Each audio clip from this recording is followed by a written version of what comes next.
Hello. Good afternoon if you're tuning in from the Channel Country via Desert Rock FM, and good whatever time of the day it is if you're one of our valued podcast listeners. Thank you for joining us today. My name is Errol Parker, and you are listening to the Batuta Advocate Radio Show. Yes, hello, I'm Clancy Overall, and thank you for joining us today. We're coming to you live out of Koala Mattress Studio on Daru Street in downtown Batuta in the Old City District here. Now remember, use the code BlinkyBill, all one word, to get $150 off your next Koala mattress. Head to koala.com for that deal. Now, joining us shortly will be a well-regarded and highly decorated dual-code international footy player. He's done a fair bit in his career, most recently making an appearance on an extremely popular reality television show, Survivor. He's also here to talk about the Super League days, the Wallabies, what's wrong with the Wallabies, what's wrong with rugby union in general, and a bit about himself. We are, of course, talking about Matt Rogers.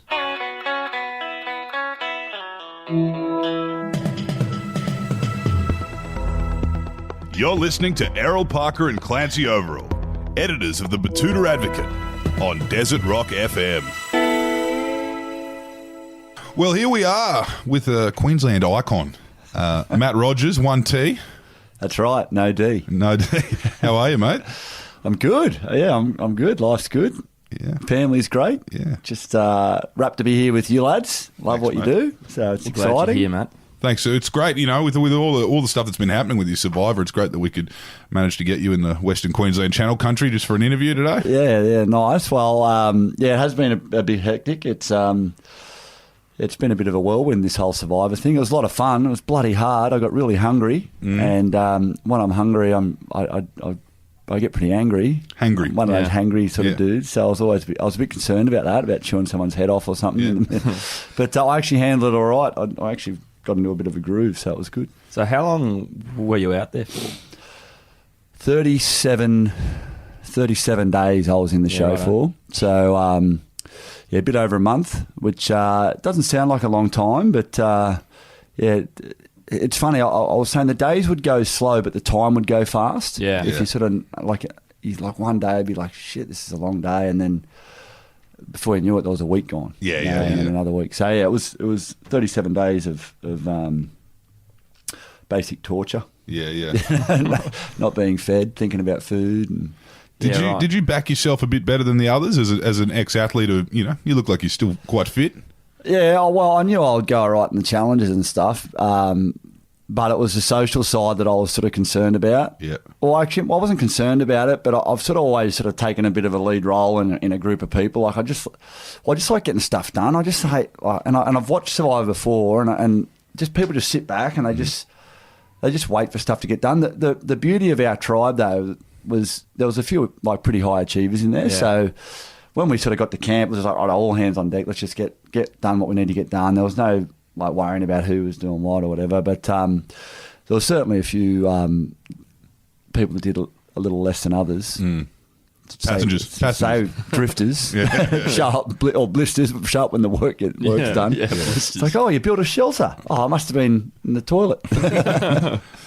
Do you find when you pop your head up and you kind of, in a show like Survivor, you'll kind of you're just trying to be a contestant, and you might have like an old Sharks fan kind of just chipping at you, asking questions about your footy career, or better yet, someone behind a camera just giving you the nod. Oh, I've seen you play before, mate. Yeah, there's a little bit of that. Not from the contestants so much. Damo, who Damien Tomlinson, who's ex-commando who had his legs blown off in Afghanistan, he's a bit of a footy tragic, big Roosters fan. We got on really well, not because he was a footy, and he wasn't like a fanboy. He was just a good bloke who loved his footy.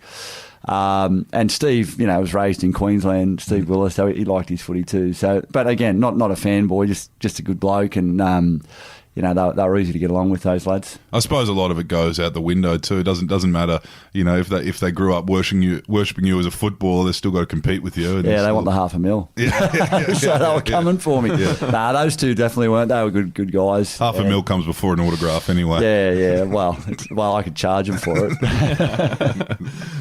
So, what's it like? You've been laying low past few years. This is the first kind of thing we've seen of you of late. I mean, I've seen a bit of... Well, first thing of any note, I did do Dancing with the Stars, but we don't talk about that. You could move, though. I remember that.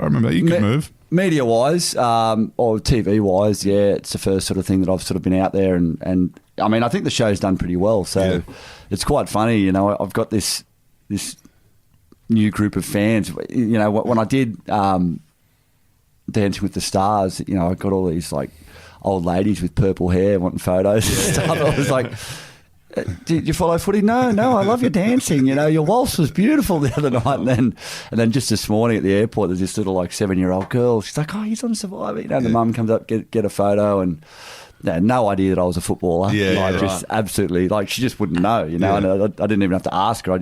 So it's sort of cool, you know. It's sort of you sort of get to you know, meet another generation of people, and you know, all my little girls friends at school were stoked that I was on Survivor, and the teachers and stuff. So it sort of opened up a sort of a bit of a new world, and it was cool.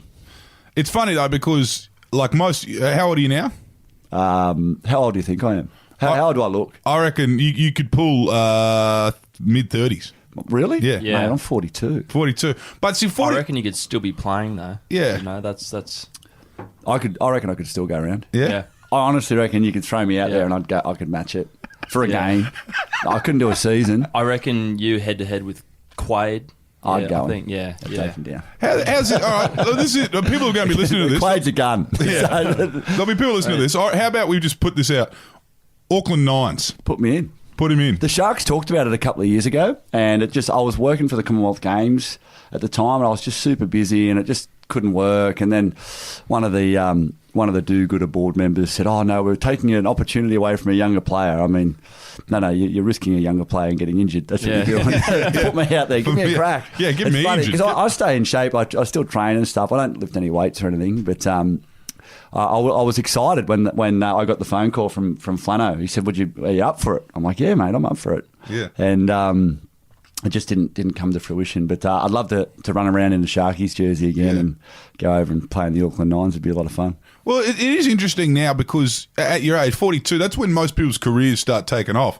But, you know, footballers' careers are over by 42. So it is good that you've got this new birth because you're like, you know, you've got a rebrand or your new career or even. Man, I'm ready, you know. I mean, not for footy, but for life. You know, I honestly feel like my best years are ahead of me, and it's bizarre because you know, my dad went through a pretty tough time. It's pretty well documented. You know, he dealt with depression and, you know, took his life, and it was a tough time. But I really feel like it was because he thought his best years were behind him. You know, he'd played for Australia, he'd done all that stuff, and I can see that being a real burden for professional sports people in any field. You know, particularly in the professional field. But no, I've got a lot on the go, and you know, I feel like, you know, life's just getting started. Yeah. Well, what have you been up to outside of you know, grueling reality television? Yeah, well, we just shot a reality TV show. Yeah. Our one though, not Survivor.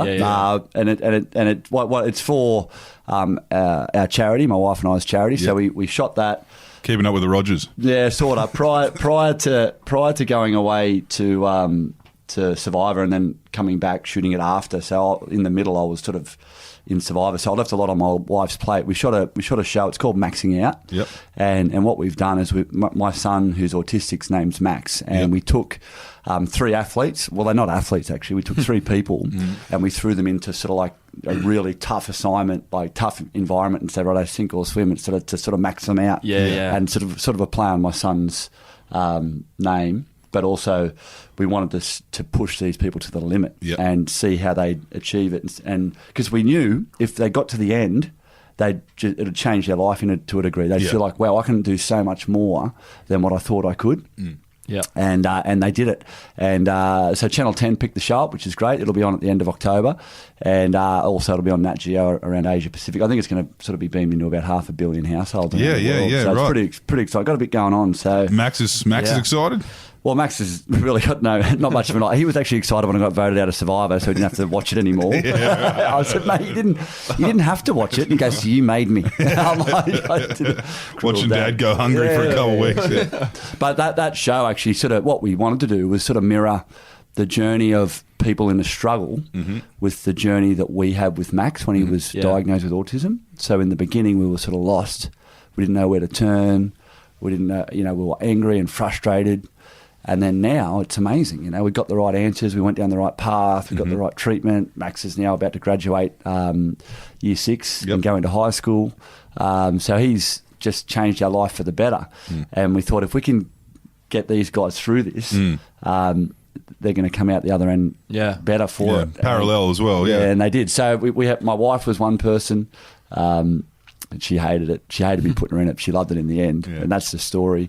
Ben Hannett, who played rugby league, another great Queenslander, and Ash Bradnam.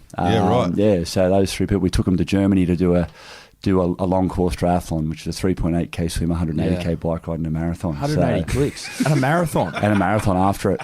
They had to all do it within 15 hours, and they had 4 months to train and get himself ready for it. Jeez. So it's the show's amazing. I look. It's my show, so I'm talking it up, but it is like I've watched it. I'm going, wow, this is. It sounds tougher than Survivor. Oh yeah, 100%. It's definitely the hard. Like I've done a few of them. It's the hardest thing I've ever done. Harder than Survivor. Survivor's a walk in the park. They feed you in Survivor and they look after. I mean, I don't look after you. You get fed every day. You don't get a 4 month run up. No, that's right. Now, tell us a little bit about kind of where are you living now? Gold Coast, Goldie. Is that so? That the GC. That's kind of home to you. Yeah, look, I'm not locked in there. My wife and I have often talked about it. We're both, we both lived in Sydney, in those earlier years, and my wife Chloe had a pretty big career down here in the media and modelling and so on. So if something came up, we'd certainly look at moving. But it's just easy up there. Life's so easy. It's But you moved there as a teenager. Yeah, we went there as a 9-year-old and came back as a 17-year-old. And people ask me, why did you play for Queensland? Well, I played for Queensland my whole life. From under 12s, under 15 open schoolboys, and my mum's one of 13 kids born in Queensland, and I've got about 4,000 cousins from Queensland, so I thought it was the right there's place. Much more controversial Queensland selections than you, I think. Oh, mate, absolutely. There are. There's lots. Yeah. Yeah, so tell us a little bit about that. You were playing in an era when you could code hop. You can still do it, but people were doing it a bit more. You had Lottie, you had Wendell, myself, and Andrew Walker. Walks. And then, so how was that? Was that fluid for you guys back then? Were people taking pay cuts for one, hopping codes? Or? We weren't taking pay cuts. No, we definitely weren't taking pay cuts. Well, I'll say it was.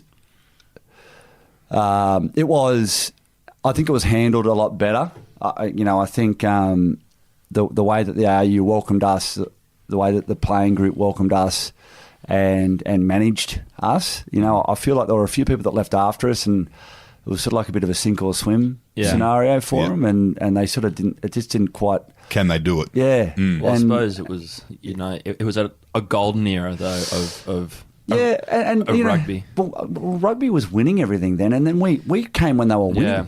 You know what I mean? It was hot off a World Cup. Yeah, it was. I think Eddie Jones was really receptive to it. Bob Dwyer, who was my coach at the Waratahs in that first year, was really receptive to it and really took me under his wing personally and really sort of, got me ingrained into the culture and what I needed to do to succeed in the game. I think it was, and sort of sometimes, I look back at that time and I sort of wonder what made it so good. I don't know, maybe we were just good enough. You know what I mean? We were good enough to do it. And we won a bit, so it helps when you're winning, and we sort of probably, we made it to that final and we sort of made it to the final of the World Cup, and people didn't give us a hope, and we did, and it sort of, it gave the decisions to bring us over, a bit of a tick, whereas... if players come over now and it doesn't work, then people get sort of hammered, and it's just I don't know. They got. I mean, rugby could probably do with a few rugby league players at the moment. They need something. Were you? Did you catch a bit of Giddo? Were you? Yeah. I played with Gits my whole time. So he was a 18-year-old kid when he rocked up. He was on my first European tour. It was Gits's first tour with the Wallabies. Right. He hadn't played Super 14 at the time, and he came on that tour with us. He was a cheeky little bastard. Yeah, that's it. I'm seeing parallels. Would you see parallels between him and some of these brats that they're talking about nowadays in Australian rugby? Like, do you think maybe they need to just fuck off to France for a little while and come back with a cool head?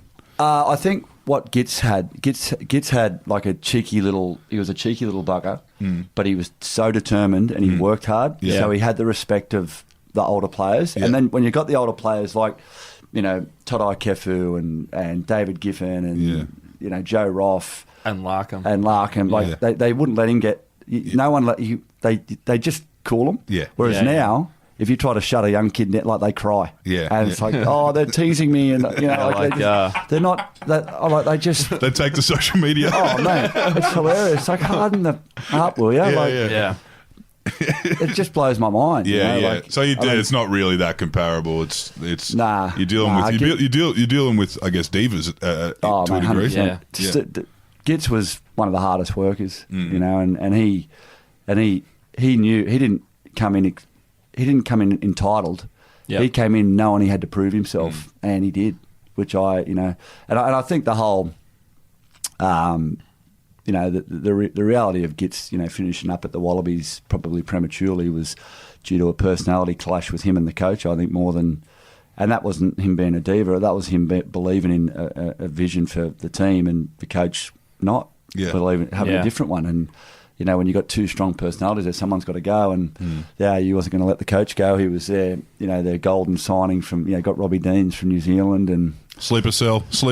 Yeah, and had and Phil Waugh was the same. Yeah, Phil Waugh had that same issue with him, and he didn't end up playing anymore and retired. Which was, I reckon, a huge loss to Australian rugby. Did you catch a little bit of the cowboy antics of the Super League? Was there still like those? I was in the meetings setting up the new competition. I was there. Yeah, so you were having those dodgy meetings in KFC car parks. We're going to run our own competition. We were having dodgy meetings in 5-star hotels, getting picked up by limos. It wasn't that dodgy. It was hilarious. I remember us, when they can't. That like the Super League got canned. You won all the court cases and stuff, and so we're having meetings. I'll never forget this. So like I was 18 years old, 19 years old, and I'm sitting in these meetings, and they're talking about we're going to run our own competition. I'm sitting there going, I just want to play footy. I don't want to run anything. Just tell me where to go and train and play. And I tell you, it was tough times. How old you would have been? Just I was a kid. Yeah. So when it all happened, I'll never forget it. Like we were in WA. We were in WA playing the Western Reds. Beautiful rugby league institution. Yeah, institution. Anyway, this is how it went down. We win against the Reds. We come off the field. We come up the race at the Wacker, into the dressing room, through the dressing room, still in our kit, get ferried straight onto a bus. Don't worry about your bags. Don't worry about everything. They're all at the hotel. And I'm thinking, what the hell's going on? We are sitting on the bus in our team kit. We get to the hotel. In your boots. We all get given individual rooms. Yeah. So there's no rooming. No roommate. This never happens in rugby league. You've got a roommate. It's like, well, who's paying for this? But we're thinking, this is a party. They're celebrating our win. They said, meet us in the ballroom in half an hour. I think mobile phones were just around. They were sort of working then, but no one was texting each other because it just wasn't happening back then. We go down to the ballroom. We go in. There's big tables and a big bowl full of beers and stuff. So we're like sitting down having beers. How good's this? And then Ken Cowley, ET, and Les Davidson walk out with our CEO Shane Richardson. Yeah, and then Ken Cowley gives the spiel about Super League, and then at the end of the Super League spiel, ET and Les Davidson said, and we've signed, and this is a vision for our club, and we want all you guys to sign. And we're like thinking, what the hell's going on here? Yeah. And mate, I didn't know ET got paid $600,000 to say it. But, anyway, so that's the vision. Yeah. So anyway, I'm like thinking, shit, what do? I'm trying to ring my dad. He was back in Cronulla. He was out on the pier, so I couldn't get onto him, which was a bit. Was he involved in the club too? No, not at that stage. No, right. So I get taken into a room, like one by one.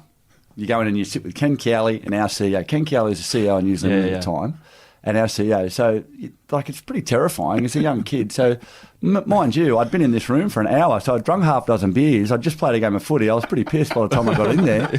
And I'm sitting there, and they're like, right, so this you is just stepped out of the shower, essentially. So this is how much money you're on, and this is what we're going to pay you. And what they did is they double and a half your money. Yeah. And they said, and if you sign it right now, we'll give you this check. And they gave me, they said, this check for $25,000, but you only get this tonight. And I'm like, oh. So I'm pissed. You only get this $25,000 tonight, and we're going to pay you one and a half times or 2.5 times your money. Yeah. Like if you sign now, I'm like, oh, I'm in. Signed. Went and bought Holden Commodore the next day. In Perth. Check. No. Flew back straight down to the dealership. But, anyway, I ended up, my old man was filthy. He's like, what the hell? What did you sign that for? You know, he's the ARL guy. Yeah. And he's like, no. He goes, you're going into the ARL to have a meeting. Yeah. So I go in and have this meeting, and Frank Stanton, who was his Kangaroos coach in the early 70s, 80s, he's having a meeting with me, and he's like, well, what do you want to do? I said, I don't know. Dad just said I got to come in here. He goes, let me get him on the phone. So we have a conference. Dad says, I want you to stay with the team, with the ARL. He goes, said to Frank, but you just got to guarantee him the same money that Super League have guaranteed him. And he goes, yep, no worries, we'll do that. I'm like, this is the greatest thing ever. Keep the car. So he hangs up the phone. My dad hangs up the phone. He walks out. Frank Stanton walks out, and Phil Gould walks in. Yeah. And mate, I'm like, Phil Gould was like a king. Yeah. Like the king of the game, and still sort of acts like it. Whether he's not, I don't know. But he sat in front of me, and he called me a greedy little bastard in the same room. So Frank Stanton had gone, and I was just left in there on my own. Phil Gould came in and he goes, "What's this guarantee crap?" He goes, "There's not going to be a Super League. We're not guaranteeing you this, you greedy little prick." That's a bit rich. I'll never forget it. He doesn't really know how to haggle, does he? Mate, I was just like, I walked out of there thinking, I'm staying with the Sharks. I rang Dad straight away. I said, stuff this, I'm staying with the Sharks. Yeah. And I ended up staying with the Sharks. And honestly, that's what happened. I was gobsmacked. Phil has never been a good negotiator. Oh, man. I was like, jeez, that's, yeah. I don't care what they've said. Oh, mate, there was a lot of emotion going around. He probably didn't mean it. Well, he probably did. But anyway, that's why I ended up, I mean, I was gone. I'd signed the deal. I was just about to sign a deal to stay with the ARL and leave the Sharks. Yeah. Glad I didn't in the end. But anyway, that's I was around. Yeah. I was around. I was in the thick of it. And then my old man says, right, well, we're going to go back and we're going to negotiate. We're going to negotiate with Super League again because you signed under duress. Yeah. So he rings John Rebo and Ken Cowley, and we go and have a dinner at the Sheraton on the Park. We go in there and this is hilarious. So Dad's like, okay, I'll don't say anything. I'll negotiate it. So we sit down. There's Reeves and Ken Cowley and Dad and I, and we haven't ordered yet. So Reeves goes, righto, Sludge. What do you want? He goes, well, mate, you got to pay him $250. He goes, righto, done. Can we have dinner now? And I'm like, oh shit, we should have asked for more. Mate, we could have asked for anything, honestly. But anyway, we got that deal across the line and moved on. So it was the Wild West, and the transition to rugby union was just as eventful. I trust. Not quite, but mate, it was a fun ride. That, I mean, I literally feel like, looking back on my career, I had three careers in one. Yeah. And they were all so different. Played at the Sharks, my dad's team. It was amazing, 8 years there. We had a little bit of success, not quite the pinnacle. We played in the Super League final. We got close in the Sharks. I still think the 99 Sharks were the best team I ever played in. Mm-hmm. The only team ever to be the minor premiers from round 1 to round 26. Like, we led the comp from round 1 to the only team to ever do it. And we got beat in the prelim. Yeah, because that was the year. It was the Storm and the Dragons. Yeah. Storm won on a penalty. Penalty because try. of Bill Harrigan's was. Bill Harrigan was the star of that game. He liked that. He has got a Specsavers still. That was a terrible call. But now Are you a St George fan? No, I just don't like the Storm. Yeah, right. Okay, I've never met a St George fan I like, so I'm glad you can say that. Well, no one really knows where St George is realistically. All Queenslanders don't know where St George is. Like, they know where St George, Queensland is, but it's like they just say. It's near Cronulla almost, is what people get told. St Merge now. We don't even call them St George. St Merge. They hate it. Hey, now tell us from a Queensland perspective, like we've seen the Gold Coast Titans are doing their thing and they're trucking along, but do you reckon Queensland could have another team? Well, they're doing their thing. I don't know what thing it is the Titans are doing. It's not great, but existent. They're breathing. Hopefully they work it out sooner than later. Yeah. Ipswich, Redcliffe. Mate, I don't know. I mean, I don't think the game can cope with more teams. Yeah, right. It's not even an area. It's just the game. Like, you look at it's so sad looking at the stadiums are empty, and it's just, mate, you put another team in Queensland. Like, I don't know. I think it's good the way it is. I don't think they need any more teams. I don't think they should even think about expansion. I honestly think you could think about cutting teams. Yeah. I honestly think go down to 12 teams, play 2 rounds. That's there's too many teams in Sydney, but there's too many egos in the clubs that. You know what I mean? Like, at least, at least St George had the foresight to merge. Yeah. I give them a hard time about it, but, I mean, the Roosters, what about the egos at the Roosters? You reckon they're ever going to merge with anyone? You reckon they're ever going to merge with the Bunnies? That's never going to happen. But that's perfect, you know what I mean? Yeah. You look at, the West Tigers merged, which was great, but if you could include the Bulldogs into that, there's just too many sides. And, there's passion amongst the game, but it's just spread so wide. Yeah. And it's just, you look at American sport, the way they do things, far out, I mean, they could have another 30 NFL sides, and fill stadiums, but they don't. They want their product to be so strong. Refined, and just, they just get it right. And, I don't know. One day, some administrator will go, let's go and have a look at what the NFL do, and actually copy it. It's like it's like our administrators. They want to reinvent the wheel. Yeah. It's like let's just go and find someone who's doing it right and do what they're doing. That's how I made a successful career. All I used to do was watch football players that were good and copy them. Yeah. And it actually worked pretty well. Yeah. So one day administrators might do that, and we might have a game that actually works. Did you ever? Can you tell us about the most obscure kind of sniff you got from, say? Did you ever get that American football thing happen? Like someone AFL. looking at you? AFL, right? Right. Yeah. So after my first year at Cronulla, we had our kicking coach Craig Davis was the kicking coach. Nick Davis's dad. He's an ex-Collingwood sort of legend. Great fella, and really helped me a lot with my kicking in the early days. And he used to always sort of, say to me, on the side, mate, you'd be great, mate. You'd be a good AFL player, mate. You should come have a kick with us. And I'm like, nah, I'm not interested. But then I just sort of started to get a little bit of a, okay, that'd be pretty cool because I like AFL. And then met with him and one of the executives out at the Easter show one year on the sly, and they're all dodgy little meetings. Sheridan in the park, Easter show. Meet me Easter show behind the scenes. Meet me out the back of the Rudy Hill. Sort of just said, well, what sort of money am I looking at? And I think it was like in '98 or something, just after I'd played for Australia and stuff, and so things were looking all right, money wise from the league perspective, and it was sort of like be a training contract basically. I'm like, I think I'm going to stay with the league. I like eating nice. I don't really like 2-minute noodles. Well, I don't mind 2-minute noodles. I just don't want to eat them every day because I'm making $30,000 a year. Yeah. So ended up staying. But I'll tell you, had I been in a position that Carmichael Hunt, Izzy Folau were in, I'll tell you right now, 110% I would have gone. Right. Yeah. I would have loved to have gone and had a crack at that game. Wow. Yeah, I would have loved to have. Even if it meant you had to move to Melbourne? You know what? It's funny you say that because my wife actually was saying to me the other day, what do you think about going back to Sydney? And I said, well, you can come back and visit the kids any time you want. I said, I met my wife when she was in Melbourne and I used to spend a bit of time. I like Melbourne. So, yeah. But I like Sydney too. I'm just joking. But, unless it's for something special to come back, I'm pretty comfortable on the Goldie. Yeah, nice and warm. Now, so someone who's, played that much sport, diverse, two different games, and someone who's negotiated a lot. It was interesting to see you didn't kind of really alpha some of these contestants in Survivor. You really could have gone full Super League wars on them. Yeah, I just wanted to be nice. I don't like being offensive at all, ever. So, I could have gone pretty hardcore on a few of them. You could have gone to 10. Yeah, there was some people that didn't like doing much and sort of laid around and then complained. Yeah. Those sort of people. Mm-hmm. They complain when stuff's not the way they want it, but they don't actually do anything about it.